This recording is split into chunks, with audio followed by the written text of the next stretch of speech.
আমি আসলে খুব বেশি বুদ্ধিমান নই।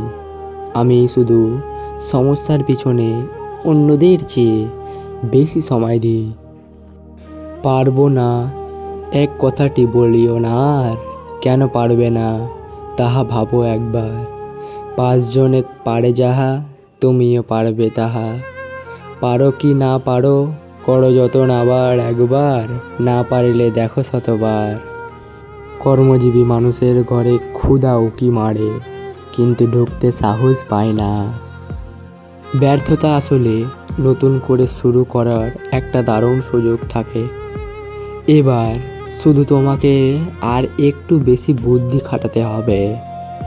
যখনই কোনো সফল ব্যক্তির দিকে তাকাবে, দেখতে পাবে অনেক সুনাম, খ্যাতি, কিন্তু দেখতে পাবে না সেই সব আত্মজ্ঞানগুলোকে যেগুলি ওই সাফল্যই এনেছে। সুযোগ হচ্ছে সূর্যোদয়ের মতো, বেশি দেরি করলে হারাতে হয়।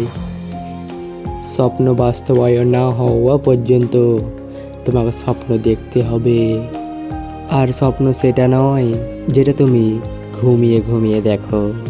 স্বপ্ন হলো সেটাই যেটা পূরণের প্রত্যাশা তোমাকে ঘুমাতে দেয় না। একবার পরীক্ষায় কয়েকটা বিষয়ে আমি ফেল করেছিলাম, কিন্তু আমার বন্ধু সব বিষয়ে পাস করে। এখন সে মাইক্রোসফটের একজন ইঞ্জিনিয়ার, আর আমি মাইক্রোসফটের প্রতিষ্ঠাতা। সো বন্ধুরা, ভিডিওটা যদি একটু ভালো লেগে থাকে আমাদের চ্যানেলকে সাবস্ক্রাইব করে ভিডিওটাকে লাইক দেবেন, আর অবশ্যই কিন্তু ভিডিওটা বন্ধুদেরকে শেয়ার করে দেবেন। আর ভিডিওটা কেমন লাগে সেটা কিন্তু কমেন্টে বলবেন। দেখা হচ্ছে পরের ভিডিওতে, ততক্ষণের জন্য tata, bye bye, good bye, ধন্যবাদ।